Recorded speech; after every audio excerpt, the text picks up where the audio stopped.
tuzamusanga mu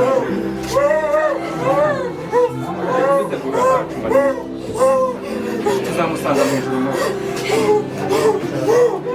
Ararwaye, ararwara pe, turavuza ntaho tutageze, ariko yiriwe pe, uko wakora kose n'ubundi urapfa. Abana ntako batagize, abavandimwe ntako batagize, gusa ndashimira muramu wanjye ntako atagize pe ngo arengere ubuzima bwe, ariko biranze avuye mu mubiri. Kandi ikindi ndashimira n'umukwe wanjye ari watubwiye ati uwo musaza nimumuzane tumucishe mu cyuma tumujyane muri pirive turebe icyo arwaye.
tuzamusanga mu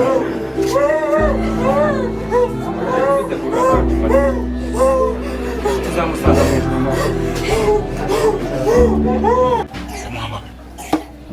mu uyu nyakwigendera rero amazina ye ni Ngabonziza Saleh, yavutse mu mwaka w'1967, yapfuye Imana yamuhamagaye ku itariki ya 4 z'ukwezi kwa 12 uyu mwaka. Yabyawe na Sebudodi Felician na Uwimana Mukasharangabo, akaba yaravukiye mu karere ka Ngoma, umurenge wa Murama, akagari ka Rurenge.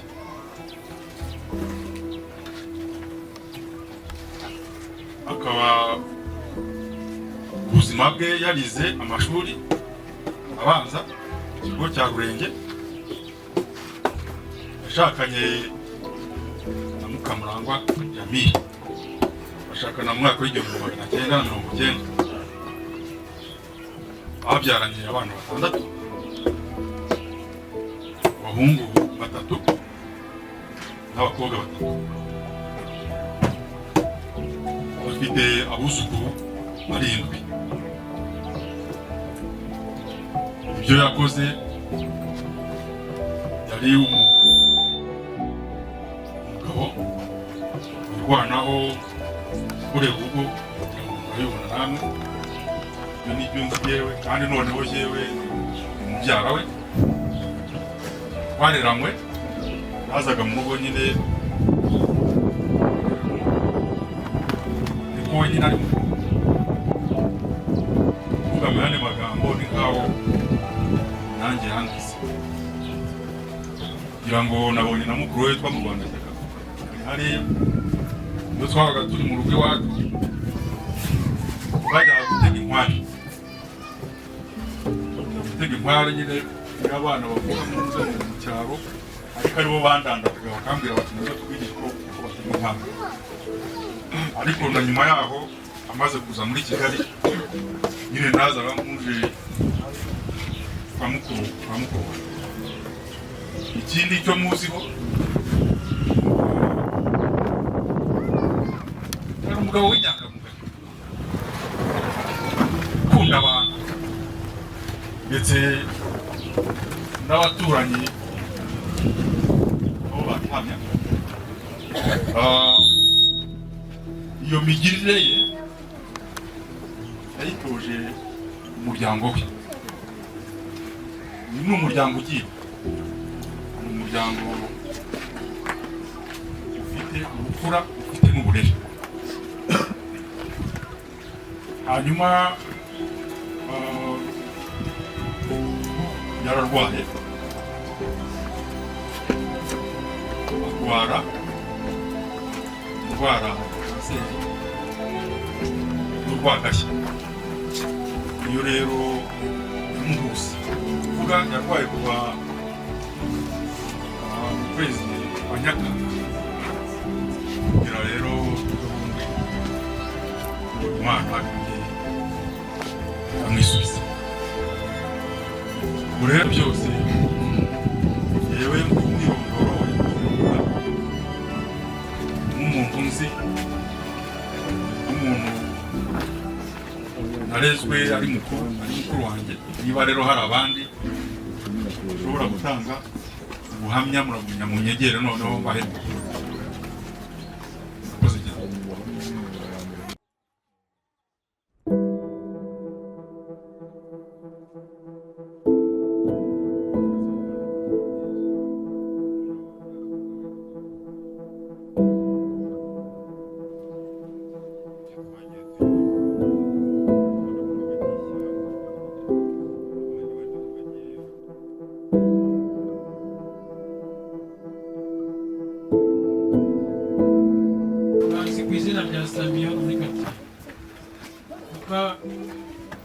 urugendo rurerure rujya kwivuza, twahereye Kibagabaga tujya kumuvuza, batubwira ko arwaye umujinya. bamuha imiti myinshi cyane, araza arayinywa, ayinyweye nk'iminsi 3. Njya mbwira mama se ko adakira, nibona ngo y'imiti byibuze iminsi 3 cyangwa 4 utangira kubona change. Ariko icyo gihe nta change twabona. Ubwo nahise mbwira mama ati ngiye guhamagara umudogiteri nk'uko twari duturanye na Rusindo, yabaye dogiteri yitwa Nelson, Dr. Nelson, ni Directeur General wa Centre de Santé i Remera.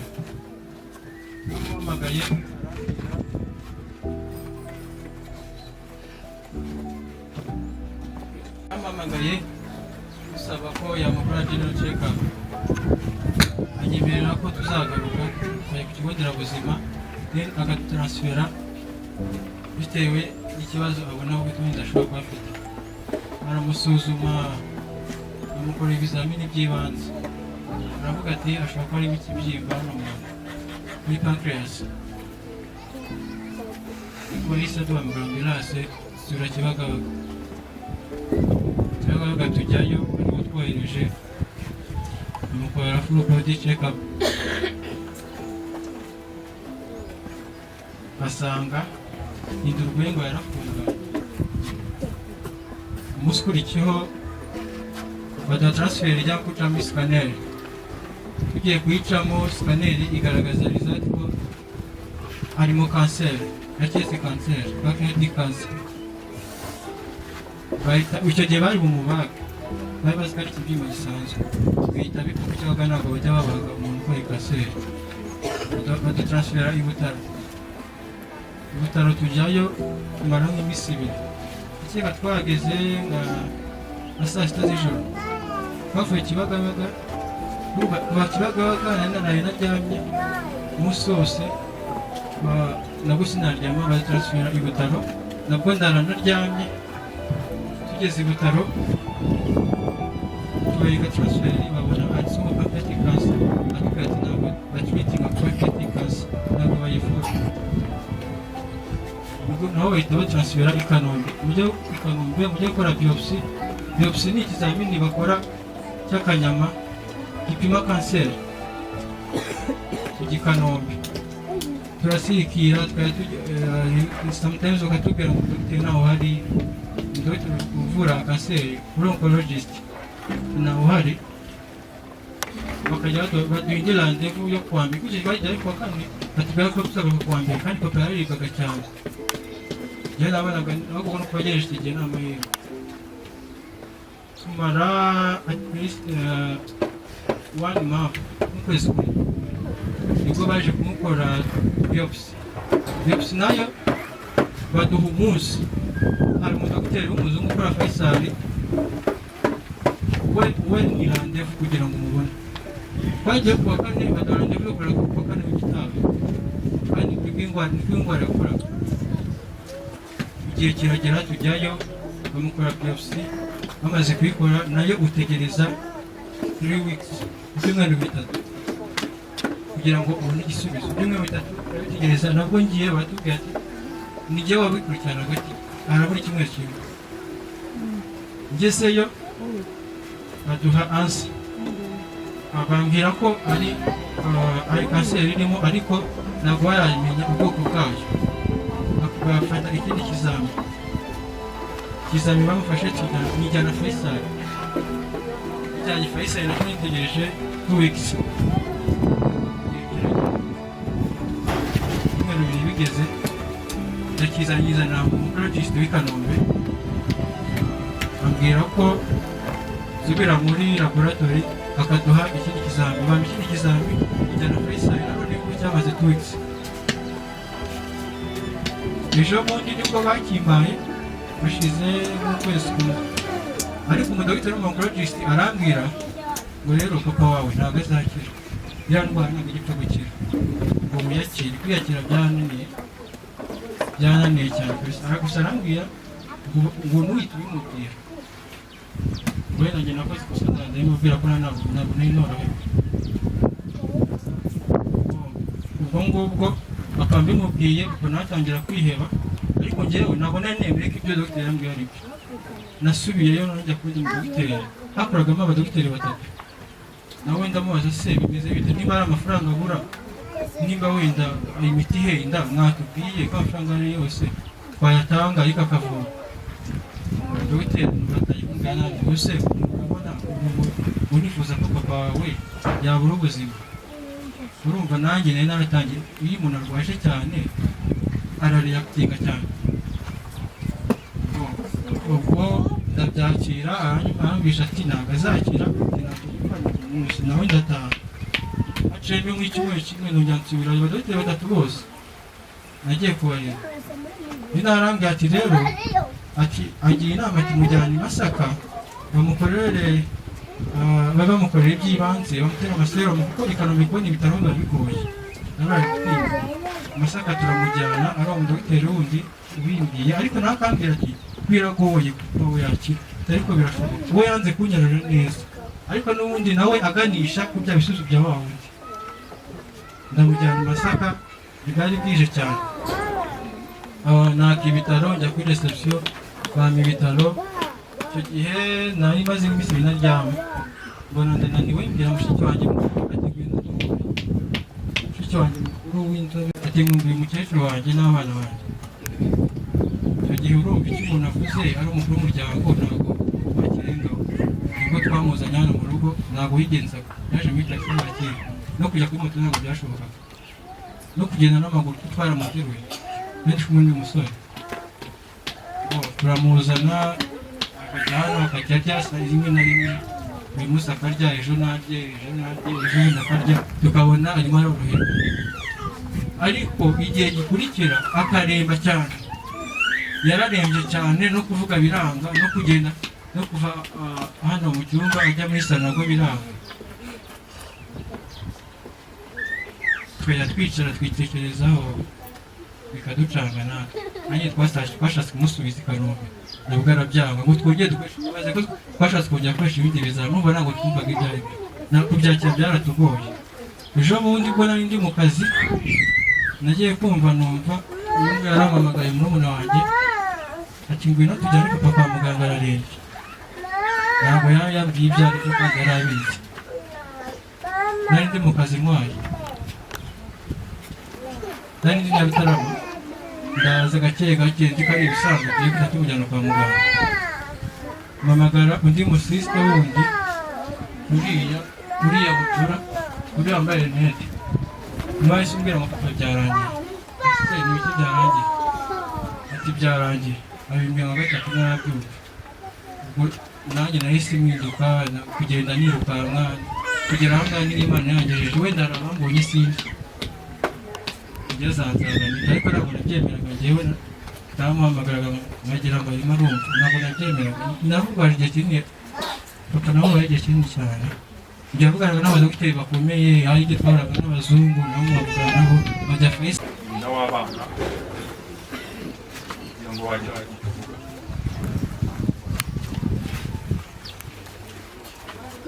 Mwiriwe.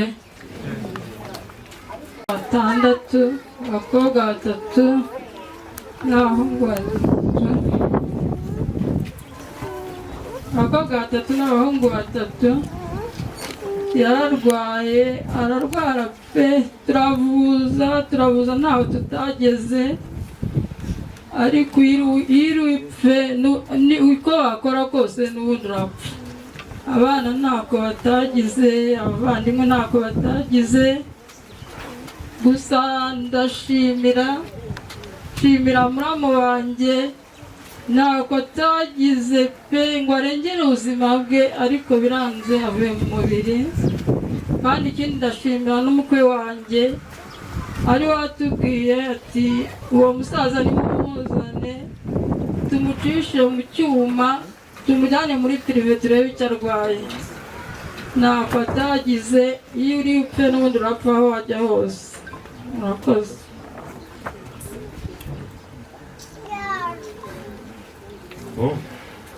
Ukomeze kwihangana no kwihanganisha umuryango, kugira ngo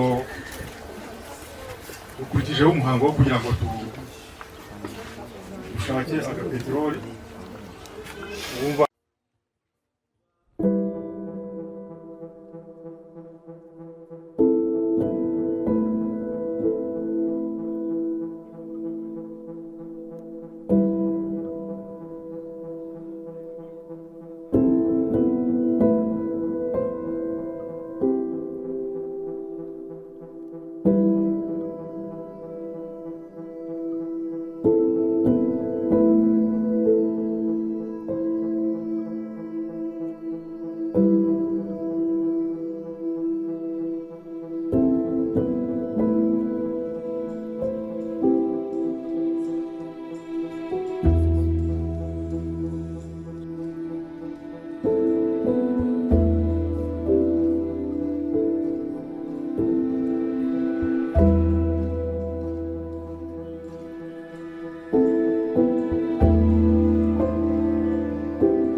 turashimira nanone uburyo dukomeje kwifatanya natwe guherekeza umuvandimwe. Rero ntamukurikiyeho aho kumusezera kugira ngo na poroze zigere hano wayobore uyu muhango uburyo bw'amasengesho. najyaga mbonana nawe akancaho tukaganira, uriya mukobwa we uriya mukuru uriya ni inshuti yanjye cyane, ndumva nawe abizi, ndumva twarabanye muri urupfu rw'uyu musaza we wenda agahe gake, ariko uyu musaza tukiri aha hantu udugirire neza kandi udufashe imihango yose uwihanganisha. Kubura umuntu ni ikintu gikora, Imana utegeke wigaragaza.